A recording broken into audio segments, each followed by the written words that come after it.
అయితే ఈ సువార్త ప్రచారంలో మనోడు చెప్పిన అబద్ధాలు కొన్నిటి గురించి మీకు చెప్పాలి. మొదట ఒక హిందూ స్వామీజీగా ముసుగు వేసి క్రైస్తవ్యానికి సంబంధించి అలాంటిదే ఒక స్టోరీ చెప్తూ ఉన్నాడు. దానికంటే ముందు ఆది ఏమిటిది, వాక్యం ఏమిటిది, దేవుడు ఏమిటిది అంటే అవన్నీ తర్వాత మాట్లాడదాం రమణయ్య. ముందు యేసు ఓంకారం అన్నావు కదా, యేసు ఏ కారమో కాదు. ఇలాంటి కోవకు చెందినటువంటి సిద్ధ మహాపురుషుడు జీసస్. ముందు అసలు జీసస్ పుట్టినట్లుగా ఒక్క ఆధారం అన్న చూపించాలి కదా. ఈ యూదు మతానికి ప్రవక్త ఎవరు అంటే మోసా ప్రవక్త అని అంటారు. ఆ మోసాన్ని కూడా సిద్ధ పురుషుడు అంటాడు, కానీ మోసా అంటే ఎవరు అంటే జీసస్ అంటే ఎవరు? అవతార పురుషుడు. రమణయ్య సిద్ధుంటే సరిపోదయ్యా. కోరుకుంటున్నాడు ప్రభు అన్నాడు. ఎవరా ప్రభు? చూసారా, శివుడే ఆ ప్రభు. వారిని పెచ్చపువా.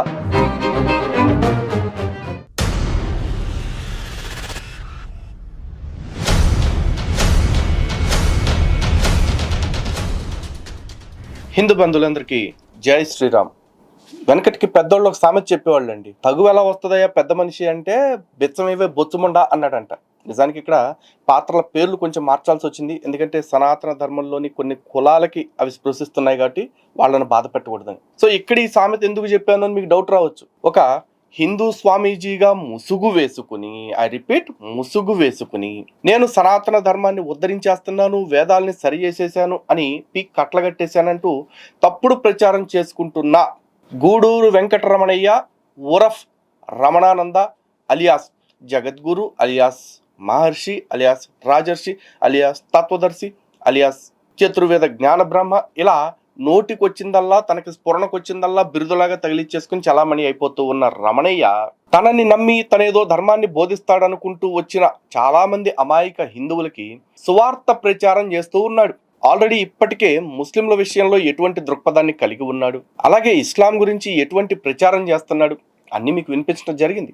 తాజాగా ఇప్పుడు క్రైస్తవ్యానికి సంబంధించి అలాంటిదే ఒక స్టోరీ చెప్తూ ఉన్నాడు. దానికంటే ముందు ఒక చిన్న డైలాగు రమణయ్య చెప్పింది మీకు వినిపిస్తాను, చూడండి.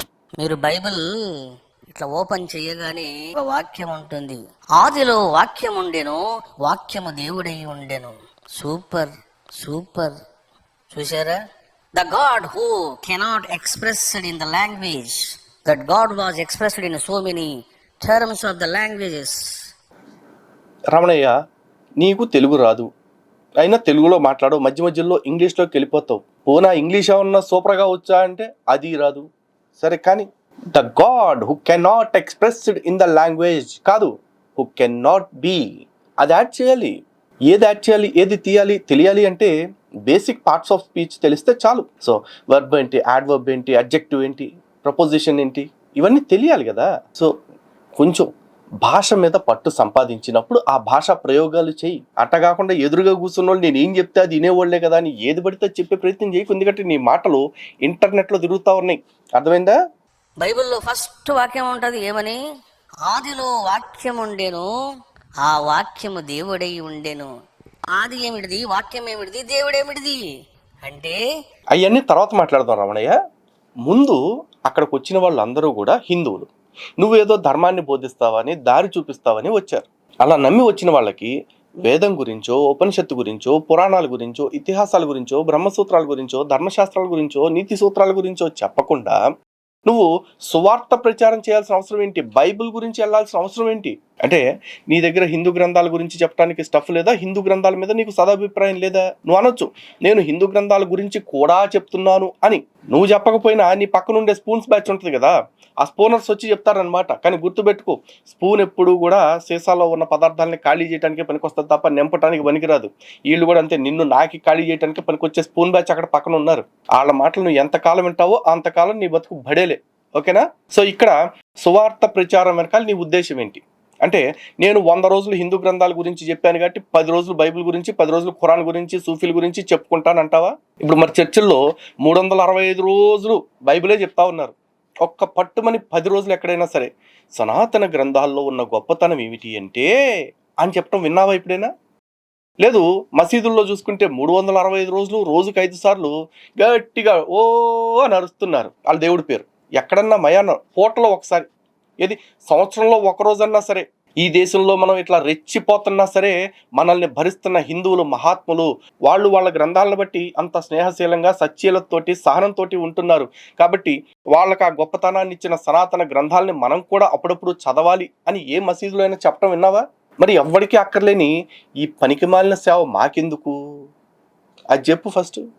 హిందువులు ఆలోచించండి, అక్కడికి వెళ్ళే భక్తులు ఎలాగో ఆలోచించరు, ఎందుకంటే వాళ్ళు పూర్తిగా ఇతని ట్రాన్స్లో మునిగిపోయి ఉన్నారు కాబట్టి. కానీ సగటు హిందువులు ఆలోచించండి, మిగతా స్వామీజీలు, ప్రవచనకర్తలు, పీఠాధిపతులు మీరు ఆలోచించండి, మన ధర్మానికి అనుకూల శత్రువులు ఎంత దారుణంగా దెబ్బేస్తున్నారు అనేది. గురునానక్ ఏ శబ్దం అన్నాడో, రమణ మహర్షి ఏ ఎరుక అన్నాడో, యోగి వేమన ఏ దివ్య స్ఫురణ అన్నాడో, మన యొక్క హైందవ సంస్కృతి ఏదైతే ప్రజ్ఞానం అన్నదో, ఏదైతే పరమేశ్వరుడు పరమశివుడు అని కీర్తించబడ్డాడో అదంతా ఒకే దైవం. అంతా ఒకటేనా? పరమేశ్వరుడు, యేసు? వావ్! ఇంతకీ యోహాను సువార్త 1వ అధ్యాయం 1వ వచనంలో ఏదైతే ఉందో ఈ వాక్యము, దాన్ని పూర్తిగా చెప్పాలిగా నువ్వు. అక్కడ వాక్యం ఏం చెప్తున్నారు? ఆదియందు వాక్యం ఉండెను, వాక్యము దేవుని యొద్ద ఉండెను, వాక్యము దేవుడై ఉండెను, ఆయన ఆదియందు దేవుని యొద్ద ఉండెను, సమస్తమును ఆయన మూలముగా కలిగెను, కలిగి ఉన్నదేదియు ఆయన లేకుండా కలుగలేదు, ఆయనలో జీవముండెను, ఆ జీవము మనుష్యులకు వెలుగై ఉండెను. ఇది చెప్తున్నారు. సో ఒకవేళ నువ్వు అన్నట్లు ఆ ఓంకారమే యేసుక్రీస్తు అయితే ఆ విషయం చెప్పాల్సింది హిందువులకు కాదు రమణ. ఎందుకంటే హిందువులు ఎవరు కూడా ఇప్పుడు అర్జెంటుగా క్రైస్తవుల్ని నరికేయాలి, చంపేయాలి, మతం మార్చేయాలి అని అనుకోవట్లేదు. అలా ఒక హిందువు పక్కనుంటే సహించలేకుండా వీడిని మతం మార్చాల్సిందే అని కూర్చుంటున్నది ఎవరు? క్రైస్తవులు. కాబట్టి చర్చిలోకి వెళ్ళి నువ్వేం చేయాలి? ఒరి నాయనా, హిందువుల బహుదేవతారాధనని, హిందువుల విగ్రహారాధనని మీరు ద్వేషించవద్దు. ఎందుకంటే మీరు యేసు అనుకుంటున్నది మరెవరినో కాదు, మా పరమేశ్వరుడినే. కాబట్టి మీరు తెలుసుకోవాలి సత్యాన్ని, మీరు పొందాలి ఆ ప్రజ్ఞానాన్ని అని చర్చిల్లోకి వెళ్ళి క్రైస్తవులకి చెప్పాలి, కానీ నీ దగ్గరకు వచ్చిన హిందువులకు కాదు. అలాగే ఆ ముస్లిం ప్రవక్తల గురించి లేకపోతే సూఫీ ప్రవక్తల గురించి కూడా హిందువులకు కాదు చెప్పాల్సింది, నువ్వు మసీదుల్లోకి దర్గాల్లోకి వెళ్ళి అక్కడ చెప్పాలి. అక్కడ మాత్రం మనం చెప్పం, ఎందుకంటే మన టార్గెట్ అంతా కూడా హిందువులని హాఫ్ హిందువులుగా మార్చటము, హిందువులని సెక్యులర్ మత్తులో పెట్టేసి అన్ని మతాలు సమానము అని నేర్పించేస్తే మెల్లగా ఏదో ఒక మతానికి దగ్గరైపోతారు, మన టార్గెట్ పూర్తయిపోతుంది. అంతేనా? నేను చెప్పే మాటలకి ఇప్పటికిప్పుడు ఆధారాలు దొరకకపోవచ్చు, కానీ లాజిక్స్ చూడండి. హిందువులరా, మీరు ఒక్కసారి మనసు పెట్టి ఆలోచించి చూడండి, నేను చెప్పింది నిజమా కాదా అని మీకే తెలుస్తుంది. ఇక అయ్యగారు సువార్తల్లో నెక్స్ట్ లెవెల్కి వెళ్ళిపోతాడు. అంటే తన శిష్యుల్ని కంట్రోల్ చేసుకోవటానికి ఆ శిష్యులకు అప్పుడప్పుడు శుద్ధులు చెప్పే ప్రయత్నం చేస్తాడు. దాంట్లో కూడా పూర్తిగా బైబిల్నే వాడుతూ ఉంటాడు. ఒకసారి చూడండి. జీసస్ జీవితంలోన జీసస్ ఎన్నో మహిమలు చూపించారు. నేను చెప్పాను మీకు, షిరిడి సాయిబాబా, అక్కలకోట మహారాజ్, గజానన్ మహారాజ్, తాజుద్దీన్ బాబా, ఇలాంటి కోవకు చెందినటువంటి సిద్ధ మహాపురుషుడు జీసస్కు ప్రధానమైనటువంటి అంకిత శిష్యులు ఎంతమంది అంటే 12 మంది. విన్నారు కదా? జీసస్ ఎవరు? సిద్ధ పురుషుడు. అబ్బో అయ్యగారు సిద్ధత్వం మామూలుగా లేదు. సిద్ధ గురువు గారు ఏం చెప్తే అదే వేదం అంట. కానీ విషయం ఏంటంటే అసలు యేసు సిద్ధ పురుషుడా లేకపోతే వృద్ధ పురుషుడా వ్యర్థ పురుషుడా తర్వాత. కానీ ఏదన్నా జరగాలి అంటే ముందు అసలు జీసస్ పుట్టినట్లుగా ఒక్క ఆధారం అన్న చూపించాలి కదా. ఉందా? ఒక్క ఆధారమైన యేసు పుట్టినట్లుగా, యేసు ఈ భూమి మీద నడిచినట్లుగా, యేసు శిలువ మరణం పొందినట్లుగా చారిత్రక ఆధారాలు ఉన్నాయా? ఊరికి ఆధారాలు అనగానే మా అయ్యగారి గురించి పుస్తకంలో ఉంది కదా అంటారు. పుస్తకంలో ఉన్నది ఆధారం అవ్వదు రోయ్, సాక్ష్యం మాత్రమే. సాక్ష్యాలన్నీ నిజాలు అవ్వాల్సిన అవసరం లేదు. అందుకే ఆధారం అంటే సాలిడ్గా ఉండాల. Either artefacts, addicts, contemporary literature ఇలాంటి వాటిని తీసుకుంటారు. మరి అలాంటివి ఏవీ లేని యేసుక్రీస్తు గురించి అసలు పుట్టిన పురుషుడే కాదు అని చెప్తుంటే ఈ రకంగా సిద్ధ పురుషుడు అని చెప్తున్నాడు కదా. అంటే సిద్ధ గురువు గారికి లేదు, అది మ్యాటర్. జీసస్ కు సిలువ వేశారు, ముళ్ళ కిరీటం పెట్టారు, పిడిగుద్దులు గుద్దారు, ఘోరాతి ఘోరంగా అవమానం చేశారు, రక్తాన్ని ప్రవహింపజేశారు, ఘోరాతి ఘోరమైన అవమానము చేశారు. మరి వీటన్నింటి కారణం ఎవరో తెలుసునా? ఈ యొక్క ఇస్కరియోతు యూదా. ఎవడి యూదా? ఏంటి అన్ని జరగటానికి ఇస్కరియోతు యూదా కారణమా? రమణయ్య, నీకు బైబిల్ నాలెడ్జ్ లేదు, కానీ బైబిల్ని హిందువులకి చెప్పాలి అన్న గొల మాత్రం బాగా ఉంది, అంతే. అదైతే స్పష్టంగా అర్థమవుతుంది. అసలు ఏమీ తెలియని గ్రంథం గురించి హిందువులకి ఎందుకు చెప్పాలనుకుంటున్నావు అనేది మాత్రం ఇప్పటికి కూడా నాకైతే అర్థం కావట్లేదు. ఎవడు ఈ యూద? 12 మందిలో ఒక ప్రముఖ శిష్యుడు, అంకిత శిష్యుడు. మరి ఎందుకు ఇటువంటి దౌర్భాగ్య పని చేశాడు అని అంటే, ఒక సిద్ధ గురువును ఆశ్రయించినప్పుడు ఏ శిష్యుడైనా ఏం కోరుకోవాలి అంటే, నాకు బ్రహ్మజ్ఞానాన్ని ప్రసాదించుము, దైవత్వాన్ని ప్రసాదించుము, సిద్ధత్వాన్ని ప్రసాదించుము, నా జన్మను సార్థకము చేయుము అన్నటువంటి భావాలతో, ఆశయాలతో రావాలే గాని స్వార్థముతోటి, పిచ్చి పిచ్చి భావాలతోటి, పనికి మాలిన ఆశయాలతోటి, ధనవాంఛతోటి, కీర్తి వాంఛతోటి గురువును ఆశ్రయిస్తే ఏమవుతుందంటే, ఒకరోజు గురువుకు లేనిపోని తలకాయ నొప్పులు, కష్టాలు వస్తాయి. ఇదే జరిగింది ఇస్కరియోతు యూదా విషయంలో. వాస్తవంగా ఇస్కరియోతు యూదా ఎవరు అని అంటే, ఒక గొప్ప దేశభక్తుడు. మీకు అందరికి బాగా తెలుసు, రోమ్ సామ్రాజ్యము అని అంటారు. సరే, ఇక సొల్లంతా చాలా చెప్తారు, అదంతా మనం వినిపించలేము ఇస్కరియోతు యోధ యొక్క గొప్పతనం గురించి. కానీ ఇక్కడ ప్రధాన ఎజెండా ఏంటో మీకు అర్థమవుతుందా? సిద్ధ గురువు గారికి పాపం వాళ్ళ శిష్యుల మీద నమ్మకం లేదు. ఎప్పుడు ఎవరు దెబ్బేస్తారా, ఏ పక్క నుంచి వచ్చి దెబ్బేస్తారా అని ఒక ఫీలింగ్, ఇన్సెక్యూరిటీ ఉంటుందన్నమాట. అందుకని చెప్పేసి ఇలా ఇతిహాస కథలు, లేకపోతే పౌరాణిక కథలు, లేదా పక్క మతాలకు సంబంధించిన కథల్ని, వీటిల్ని తీసుకొచ్చి ఆ టైప్లో శిష్యుల్ని మోటివేట్ చేస్తూ ఉంటారనమాట. మీరు అలా దెబ్బేశారా సిద్ధ గురువుకి, మీరు బ్లడ్ కక్కుని చచ్చిపోతారు, పేగులు బయటకు వచ్చి చచ్చిపోతారు అని చెప్పేసి. కావాలంటే చూడండి. మీకు అబ్రహాం బాగా తెలిసి ఉంటాడు, మూల పురుషుడితాడు. అదే ముస్లిమ్స్ ఇబ్రహీం అని అంటారు. అబ్రహాం అన్నా ఇబ్రహీం అన్నా ఒకటే పర్యాయ పదాలు. కాబట్టి మనకు ఉన్నటువంటి అనేక మతాల్లోన చాలా అతి ప్రాచీనమైనటువంటి మతం ఏమిటిది అంటే యూదు మతం. ఓ, అతి ప్రాచీనమైనది యూదు మతం, మామూలు మేధస్సు కాదయ్యా రమణయ్య. ఇటువంటి యూదు మతము నుంచే క్రిస్టియన్ మతం వచ్చింది, ఆ తర్వాత ఇస్లామిక్ మతం వచ్చింది. ఇక నువ్వేం చెప్పాలి? అబ్రహామిక్ మతాల్లో అత్యంత ప్రాచీనమైనది యూదు మతం అని చెప్పాలి. అంతేకాని మనకున్న మతాలన్నిటిలో యూదు మతం ప్రాచీనమైనది కాదు. అంతకంటే ప్రాచీనమైనవి చాలా మతాలు ఉన్నాయి. అన్నిటికంటే ముందు నుంచి ఉన్న సనాతన ధర్మం ఉంది, అది అన్నిటికంటే ప్రాచీనమైంది. అది నువ్వు ఒప్పుకోవు, ఎందుకంటే మనం సనాతన ధర్మం తాలూకు అయితే కదా. మరి ఇటువంటి ప్రాచీన మతానికి పేరేమిటిది? యూదు మతము.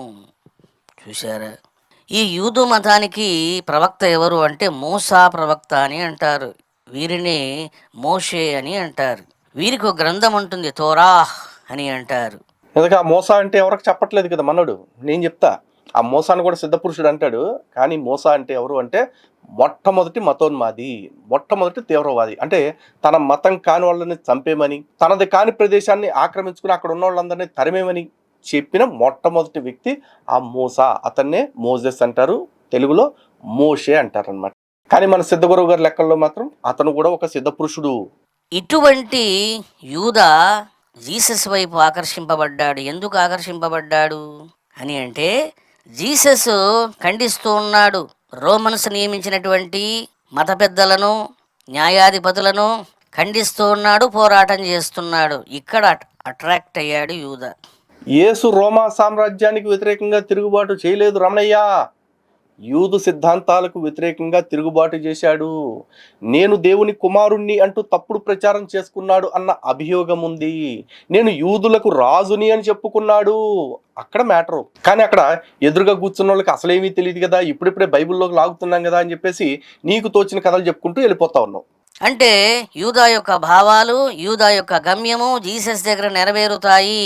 నేను గనక జీసస్ను పట్టుకుంటే ఈ రోమన్స్ను పారద్రోలొచ్చు అనుకున్నాడు, అందుకని ఆశ్రయించాడు. చూశారా? పాదం పడ్డడమే. ఏం పాదం అది? పనికి మాలిన పాదం అది, పనికి మాలిన ఆశయం అది. జీసస్ అంటే ఎవరు? ఒక సిద్ధ మహాగురువు, సర్వజ్ఞుడు, పరమ పవిత్రుడు, అవతార పురుషుడు.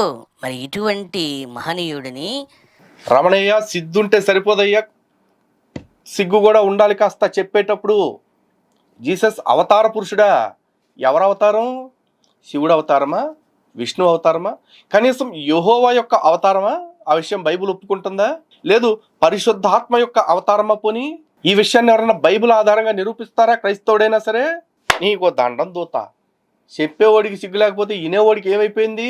అందుకే వెనకటికి పెద్దోళ్ళు ఊరికే అనలేదు. అవలక్షణాలు ఉన్నోడికి అక్షింతలు ఇస్తే అవతలకెళ్ళి నోట్లో వేసుకున్నాడంట. నీ చేతిలో అంతే. నీకు పీట చిచ్చి చిచ్చి చిచ్చి కింద పీట ఒకటి వేసుకున్నావు కదా అని పీఠాధిపతి అని పేరు పెట్టుకుని ఏది పడితే అది మాట్లాడేటివే. ఏమన్నా ఉల్టా మాట్లాడితే మళ్ళీ నా మీద కేసులు. నువ్వు మాట్లాడే గాడి గుడ్డంతా చెప్పొచ్చు. నువ్వు మాట్లాడిన దానిలో ఉన్న బొక్కల్ని బయటపెట్టి ఏమయ్యా రమణయ్య గురువు అని పేరుతో ఇట్లాంటి గుడిసెట్ మాటలు తప్పు కదా అని నేను అంటే మళ్ళీ కేసా ఏంటో. ఈ విధంగా సేవలు చేస్తూ ఉన్నాడు జీసస్కు యూదా. సిద్ధగురువు చేసేటువంటి పనులు నిగూఢంగా ఉంటాయి. అవి అందరికి అర్థం కావు. యూదా కూడా అర్థం కాలే. చూడండి, ఒకరోజు సీమోన్ గృహంలోన జీసస్ కూర్చొని భోజనం చేయాలని కూర్చుంటారు. జీసస్ యొక్క 12 మంది శిష్యులు. అక్కడ వాళ్ళకు భోజనం ఏర్పాటు చేయబడింది. భోజనానికి కూర్చున్నారు. ఈ లోపల ఒక భక్తురాలు వచ్చింది. ఆమె ఎంతో ప్రేమతోటి అత్తరుతోటి అభిషేకం చేసింది. అంటే అత్తరుని తీసుకొచ్చి ఒక పెద్ద కలశం నిండా తల మీద పోసింది, అభిషేకం చేసింది జీసస్కు. చూడండి, వెంటనే వ్యతిరేకించిన వాడు ఎవడు అంటే ఇస్కరియోతు యూదా. అసలకు ఆ అమ్మాయికి బుద్ధి ఉందా? సుమారుగా 300 రూపాయలు విలువ చేసేటువంటి అత్తను తీసుకొని వచ్చి అనవసరంగా జీసస్ మీద తల మీద పోసి వ్యర్థం చేసింది. అదే 300 రూపాయలు పేదవాళ్ళకిస్తే వాళ్ళు ఎంత ఆనందిస్తారు, ఎంత సంతోషిస్తారు, ఎంత కడుపు నిండా తింటారు అన్నాడు. చూశారా? ఇట్లాంటి యూదాలు లోకంలో చాలా మంది ఉంటారు. బహుశా రమణయ్య గారి శిష్యులు కూడా ఎవరన్నా అనుంటారు. ఏదన్నా డబ్బులు తీసుకొచ్చి రమణయ్య గారికి ఇవ్వబోతుంటే డబ్బులు బంగారం స్వామివారికి ఎందుకు, ఆయన అవధూత స్థితిలో గెలిపారు, సిద్ధ గురువు, ఆయన ఏం చేసుకుంటారు, వాటితో పేదవాళ్ళకి ఏమన్నా పనికొచ్చే పని చేయండి అని ఉంటారు. పాపం రమణయ్య గారికి సర్రన గాలింది. అందుకు ఇంత స్టోరీ చెప్తా ఉన్నాడు. దొంగనా శిష్యులారా, గురువుకి ఎవరన్నా ఏదైనా ఇవ్వాలనుకున్నప్పుడు గురువుకి ఇవ్వనివ్వాలి, అడ్డుపడకూడదు. గురువుకి ఇచ్చేసిన తర్వాత వాళ్ళ దగ్గర ఏదన్నా మిగిలితే దాన్ని లాక్కొచ్చి అప్పుడు పేదవాళ్ళకి పంచాలి అని చెప్పడం ఈయన ఉద్దేశం అని అనిపిస్తా ఉంది. మేబీ అవ్వచ్చు, కాకపోవచ్చు. 90% ఉంటారని చెప్పొచ్చు. 10% ఇటువంటి కేటగిరీ ఉండరు. ఏమిటండి శివలింగం పెడతారు, 3 లక్షల రూపాయలు పేదవాళ్ళకు దానం చేయొచ్చు కదండి, నిరుపేదలకు అన్నం పెట్టొచ్చు కదండి, వస్త్రాలు ఇవ్వచ్చు కదండి. నేను చెప్పలా, రమణయ్యకి ఎదురు తగిలారనమాట అట్లాంటి శిష్యులు. మరి నువ్వు కూడా పని చేయొచ్చు కదండి, నువ్వు చేస్తున్నావు ఆ పని. చూసారా? ఎవడో ఏదో ఒక మంచి పని చేస్తే దాన్ని వక్రీకరించడము, అపవాఖ్యానం చెయ్యడము. What right you have to talk like that? Sir కోపం వస్తే చాలు ఇంగ్లీషు అట్టడుగు నుంచి తన్నుకుంటే అట్ట వచ్చేస్తా ఉంటది. మరి ఏడు చేస్తాం? నీకు ఏ రైటు లేదు. వాడు డబ్బు వాడు ఏమైనా చేసుకుంటాడు, నీకెందుకు? సో బాగా డబ్బున్నోళ్ళు మీ డబ్బులు ఏమైనా చేసుకోవచ్చు, తీసుకొచ్చి మొత్తం సిద్ధ గురువుకి ఇవ్వచ్చు. కానీ సిద్ధ గురువుకి ఎందుకు ఇస్తున్నారు అని క్వశ్చన్ మాత్రం చేయకూడదు అనమాట. ఇది యాతావాత రమణయ్య చెప్పే మాట. ఓకే రమణయ్య, ఐ అండర్స్టూడ్, నీ బాధ అర్థమైంది. చూశారా బాబు, జీసస్ ఏమన్నాడు? ఏమైనా తిట్టాడా, కొట్టాడా? నువ్వు ఎందుకు ఆ విధంగా చేస్తున్నావు? ఎందుకో తెలుసునా? విత్ ఇన్ ఫ్యూ డేస్ జీసస్కు సిలువ వేస్తారు. ఈ డైలాగ్ బాగా గుర్తుపెట్టుకోండి. With in few days Jesus కు సిలువ వేస్తారు. ఆ ఫ్యూ డేస్ ముందే జరిగింది ఇది. ఇక ఆ కోపంతో ఎక్కడికి వెళ్ళిపోయినాడు? ఎవరితో అయితే యుద్ధం చేస్తున్నాడో జీసస్ అటువంటి శత్రువులైనటువంటి ప్రధాన యాజకుల దగ్గరికి వెళ్ళాడు. వీళ్ళని పూజారులు అంటారు. యాజకులు అంటే పూజారులు, రోమన్ పూజారులు. వీళ్ళ యొక్క సర్వాధికారి ఉంటాడు, అంటే న్యాయాధికారి. అతన్ని పిలాతు అని అంటారు. ఏం చేశాడు? యూదా ప్రధాన యాజకుడిని ఆశ్రయించాడు. మీరు జీసస్ కోసం ఎదురు చూస్తున్నారు కదా, పట్టుకోవాలని, చంపాలని. ఇదిగో నేను వచ్చాను పట్టించడానికి. జీసస్ను గనక పట్టిస్తే మీరు నాకు ఏమిస్తారు అన్నాడు. అప్పుడు వెంటనే ప్రధాన యాజకులు 30 వెండి నాణ్యములు ఇస్తాము, తీసుకో అని సంచి పాడేశాడు. క్యాచ్ చేశాడు యూదా. అయితే నేను సమయం కోసం చూస్తూ ఉంటాను, మీకు ఇన్ఫర్మేషన్ ఇస్తాను, మీ పని మీరు చేసుకోండి అన్నాడు. ఇంక ఏ రోజైతే జీసస్ పట్టుబడబోతాడో ఆ రోజు సాయంత్రం సిమోన్ ఇంటిలోన విందు కార్యక్రమంలో పాల్గొన్నారు జీసస్, 12 మంది ప్రధాన శిష్యులు. అప్పుడు జీసస్ చాలా గంభీరంగా అంటాడు, నేను ఖచ్చితంగా చెప్తున్నాను, మీ 12 మందిలో ఒకడు నన్ను ప్రధాన యాజకులకు పట్టించబోతూ ఉన్నాడు అన్నారు. నేనంటే నేనా ప్రభు? ఆ పని చేసేది నేనేనా? మీరేనా నా గురించి చెప్తూ ఉన్నారు? నా గురించేనా మీరు సంబోధన చేస్తూ ఉన్నారు? చెప్పండి అని వాళ్ళు బాధతో కన్నీళ్లతో అడిగారు. చూశారా? అంటే అర్థం ఏమిటిది? యూదా ఇటువంటి పని చేస్తాడు, నమ్మక ద్రోహం చేస్తాడు అని రిమైనింగ్ 11 మంది తోటి శిష్యులకు కూడా తెలియకుండా నటిస్తున్నాడు యూదా. చూశారా? దొంగలు ఇట్లా ఉంటారు, ఇట్లా ఉంటారు, దొంగ దెబ్బలు కొడతారు, ఘోరాతి ఘోరమైన శిక్షల తర్వాత అనుభవిస్తారు, అది వేరే విషయం. అంటే వాళ్ళలో కలిసిపోయి వాళ్ళతో మమైక్యమై ఎలాంటి డౌట్ రాకుండా బిహేవ్ చేశాడు యూదా. ఎందుకంటే ఏమాత్రం డౌట్ ఉన్నా అందరు యూదా ముఖం చూసేవాళ్ళు, ఎవడు యూదా ముఖం చూడలేదంటే అర్థం ఏమిటిది? అంత జాగ్రత్త పడ్డాడు, అంతటి నిజాయితీ పరుడు, పవిత్రుడు, ప్రముఖ శిష్యుడని పేరు తెచ్చుకున్నాడు యూదా. ఎప్పుడైతే జీసస్ ఈ విధంగా అన్నాడో అందరూ బాధపడ్డారు. సరే, విందు కార్యక్రమం అయిపోయింది. శిష్యులను తీసుకొని ఒక కొండ దగ్గరికి వెళ్ళాడు. ఆ కొండ దగ్గర తాను అక్కడ ఒక గెత్సేమన్ అనే ఒక ప్లేస్ ఉంటుంది. బా, ఈ గెత్సేమన్ సోదంతా ఎందుకులే, సింపుల్గా 2 లైన్లో చెప్పేస్తానండి. ఈయంతో చెప్పమంటే మా ఊరు వెళ్ళేదాకా చెప్తానే ఉంటాడు. ఆ గెత్సేమన్కి వెళ్ళిపోయిన తర్వాత యేసుక్రీస్తు ఏం చేస్తాడంటే, బాబోయ్ నా ప్రాణం పోతుందని నాకు తెగ ఏడుపు వచ్చేస్తుంది, చచ్చిపోయేలాగా ఉన్నాను, నా ప్రాణం వాళ్ళు తీసేలోపే ఈ భయానికి చచ్చిపోయేలాగా ఉన్నాను, ఎందుకైనా మంచిదని మా నాన్న ప్రార్థన చేసుకుంటా అని కొండపైకి వెళ్తూ ఉన్నాడు. శిష్యులందరికీ ఏం చెప్పాడు, ఒరే నాయన మీరు ఎక్కడే కూర్చొని ప్రార్థన చేయండి, నేను పైకి వెళ్ళి ప్రార్థన చేసి వస్తాను అని చెప్పేసి అన్నాడు. తీరా పైకి వెళ్ళి 1 గంట ప్రార్థన చేసిన తర్వాత యేసుకి ఎందుకో కిందకు వచ్చి చూడాలనిపించి చూస్తే శిష్యులు అందరూ గుర్రు పెట్టి నిద్రపోతా ఉంటే అరికాలి మంట నెత్తికెక్కింది యేసుకి. నెత్తికెక్కి, ఒరే నాయన నా కోసం 1 గంట ప్రార్థన చేయలేకుండా నిద్రపోయారా, మళ్ళీ చేయండి మొదలెట్టండి ప్రార్థన అని మళ్ళీ వెళ్ళాడు. మళ్ళీ వీళ్ళు నిద్రపోయారు. అట్ట 3 సార్లు ఆయన పైకి వెళ్ళటం, వీళ్ళు నిద్రపోవటం అట్ట జరుగుతోంది. అంటే యేసు పోతాడు, యేసు కోసం ప్రార్థన చేయాలి అన్న ఆలోచన వాళ్ళకి లేదు. పోతే పోయాడు తునా బొడ్డానే అనుకుంటున్నారు. అక్కడ యోధా ఒక్కడే కాదు, మొత్తం మిగతా 11 మంది కూడా అందరూ దొంగనా డుడుకులే యేసు దృష్టిలో.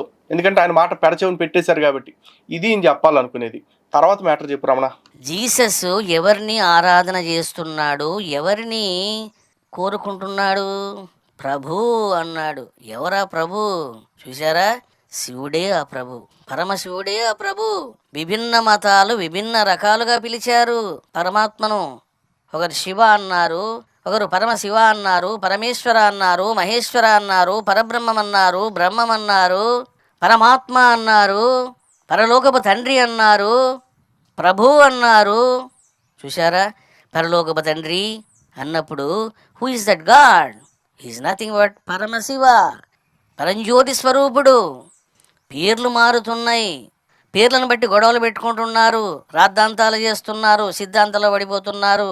వారిని పెచ్చపువ, పేర్లు బట్టి గొడవలు పెట్టుకోవటం ఏంటే అని అనాలనిపిస్తుంది. కానీ ఏదైనా మార్కెట్లో గురువు అని చలామణి అవుతున్నావు కదా, అనలేకపోతున్నా. రమణయ్య, అక్కడ ఏం జరిగింది? శివుడు యెహోవా ఒక్కడే అయితే, శివుడు అల్లా ఒక్కడే అయితే మనందరికీ కూడా శివ అంటే శుభాలను ఇచ్చేవాడు అని అర్థం. అందుకే కదా మనం కూడా తన్మే మన శివ సంకల్పం అస్తు అని చెప్పుకుంటాం. మరి వాళ్ళ మత గ్రంథాల్లోకి వెళ్ళిపోయిన శివుడు మాత్రం నన్ను తప్ప వేరే వాళ్ళని ఆరాధించే వాళ్ళని చంపేయండి, వాళ్ళ విగ్రహాలని పగలగొట్టేయండి అని అటు చెప్పాడు.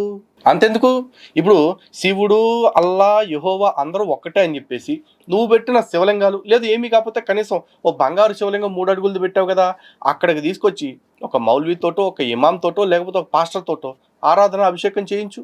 పైగా అన్ని మతాలని సమానంగా గౌరవించే హిందువుల దగ్గరికి వచ్చి ఈ డొల్లకాయ మాటలు చెప్పే బదులు ఏ మాటలు నువ్వు చర్చిలోనో మసీదులోకి వెళ్ళి చెప్పొచ్చుగా. నీకు అపారమైన జ్ఞానం ఉంది, అపారమైన సిద్ధి ఉంది, నువ్వు ఆ సిద్ధత్వంతో నువ్వు ఎక్కడికైనా వెళ్ళిపోగలుగుగా. అవి చెప్పాలా? మళ్ళీ అవి చెప్పాం కదా మనం, ఏడిసినట్టుంది. టైం వచ్చింది నాయన అని చెప్పేసి నన్ను పట్టించబోయేవాడు రాబోతూ ఉన్నాడు అని అంటుండగానే యూదా ఒక గ్రూప్ ఆఫ్ పీపుల్తో వచ్చాడు. ఎవరు వాళ్ళు? రోమన్ సైన్యము వాళ్ళంతా వచ్చారు, కత్తులు కటార్లు పట్టుకున్నారు, వచ్చారు.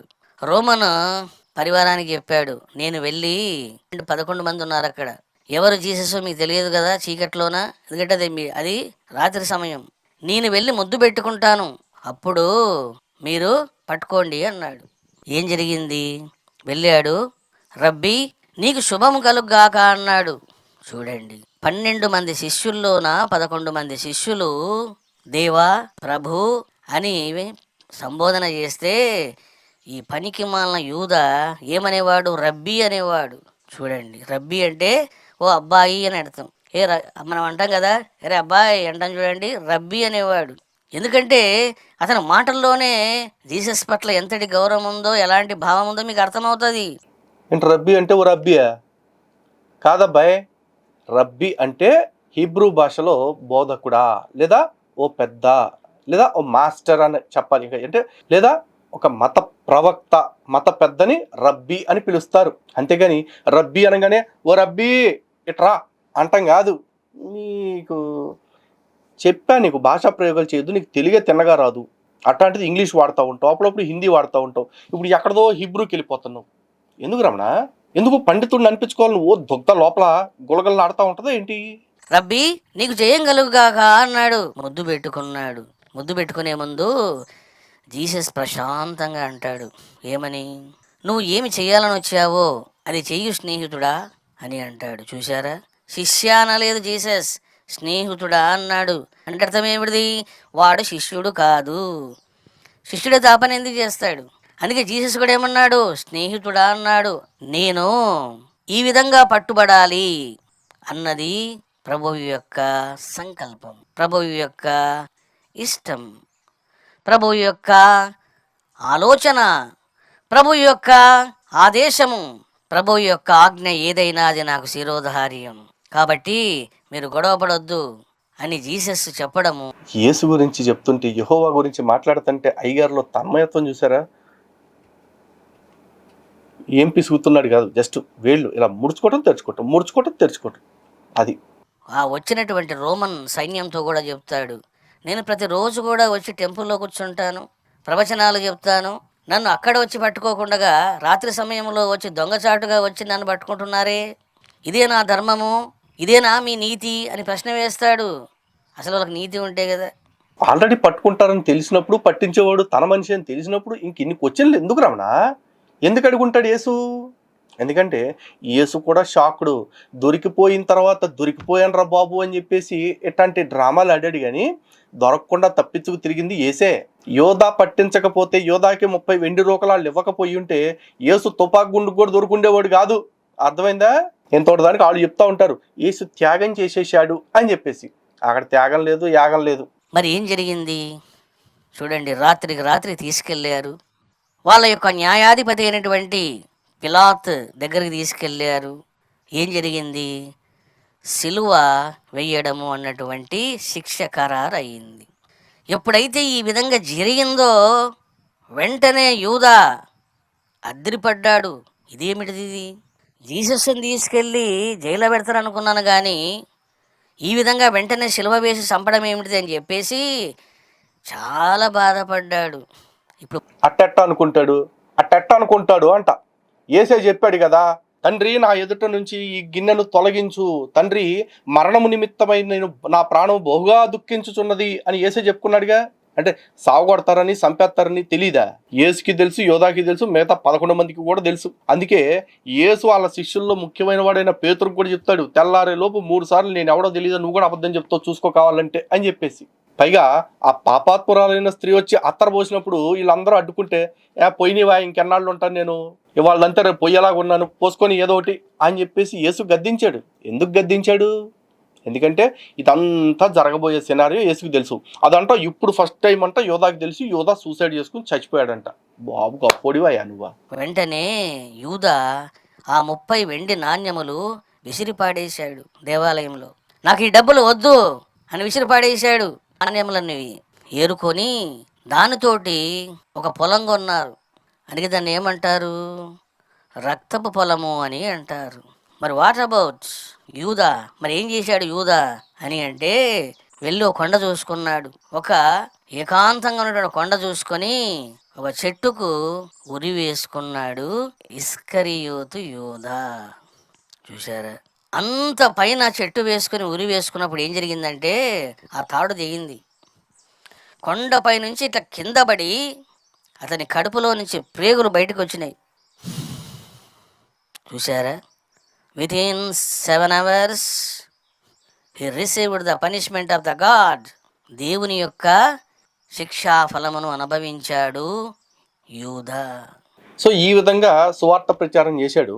అయితే ఈ సువార్త ప్రచారంలో మనోడు చెప్పిన అబద్ధాలు కొన్నిటి గురించి మీకు చెప్పాలి. మొదట ఉరి గురించి మాట్లాడితే, ఉరి వేయటానికి ముందు యోధా పడేసిన డబ్బులతో వాళ్ళు పొలం కొన్నారు అన్నాడు. వాళ్ళు పొలం కొనలా, యోధానే కొనుక్కున్నాడు.